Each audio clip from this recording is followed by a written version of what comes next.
एक गांव में अर्जुन नाम का एक लड़का रहता था। अर्जुन पढ़ाई में बहुत होशियार था और सब उसकी बुद्धि और तेज दिमाग की तारीफ करते थे। लेकिन अर्जुन की एक बड़ी कमजोरी थी, वह समय का सही उपयोग नहीं करता था। वह अपना ज्यादातर समय दोस्तों के साथ खेलने, मोबाइल पर गेम खेलने और बेकार की बातों में बिताता था। उसके माता पिता ने कई बार उसे समय की कीमत समझाने की कोशिश की, लेकिन अर्जुन को यह बात समझ नहीं आती थी। वह हमेशा सोचता, मेरे पास बहुत समय है, सब कुछ बाद में कर लूंगा, अभी तो मजे करने दो। एक दिन स्कूल में वार्षिक परीक्षा के नतीजे आए। इस बार अर्जुन के नंबर बहुत कम आए, जितनी उम्मीद थी उससे बहुत नीचे। जिस अर्जुन की टीचर तारीफ करते थे वही अब निराश हो गए। यहाँ तक कि उसके दोस्त भी उससे दूर होने लगे। घर लौटकर अर्जुन ने अपने माता पिता को रिपोर्ट कार्ड देखते हुए निराश देखा। अर्जुन को खुद पर गुस्सा आया, लेकिन उसे समझ नहीं आया कि अब आदत कैसे बदले। उस रात अर्जुन अपने दादाजी के पास गया, जो गांव के सबसे समझदार और सम्मानित बुजुर्ग थे। दादाजी के पास बैठकर अर्जुन ने अपनी परेशानी बताई और कहा, दादाजी, मैं समझ नहीं पा रहा कि मैं इस बार फेल कैसे हो गया, जबकि मैं एक अच्छा छात्र हूँ। दादाजी मुस्कुराए और बोले,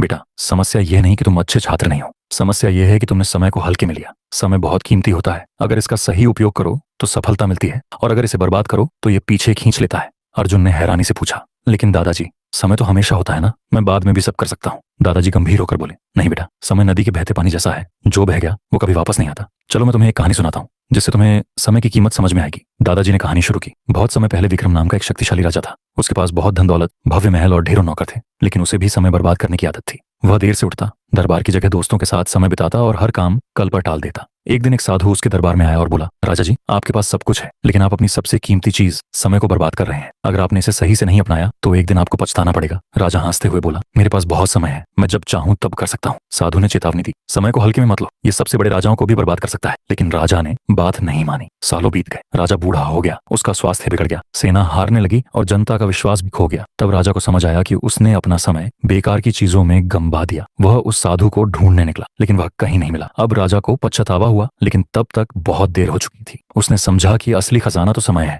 ये कहानी सुनकर अर्जुन सोच में पड़ गया। उसे पहली बार महसूस हुआ कि उसने कितना कीमती समय बर्बाद कर दिया। उसने पूछा, दादाजी, क्या मैं अब भी अपना जीवन बदल सकता हूँ? दादाजी मुस्कुराकर बोले, बिल्कुल बेटा, समय का चक्कर कभी रुकता नहीं। अगर आज से तुम समय का सही उपयोग करना शुरू करो तो तुम्हें सफल होने से कोई नहीं रोक सकता। लेकिन याद रखना, जो काम आज कर सकते हो उसे कल पर मत टालो। उस दिन के बाद अर्जुन ने संकल्प लिया कि वह समय का सही उपयोग करेगा। उसने एक दिनचर्या बनाई, हर काम के लिए समय तय किया। वह सुबह जल्दी उठने लगा, पढ़ाई पर ध्यान देने लगा और व्यर्थ की बातों से दूर रहने लगा। धीरे धीरे उसके मेहनत के अच्छे नतीजे आने लगे। अगली परीक्षा में वह क्लास में प्रथम आया। फिर वह एक सफल व्यवसायी बना और अपनी जीवन शैली से सबको प्रेरित किया।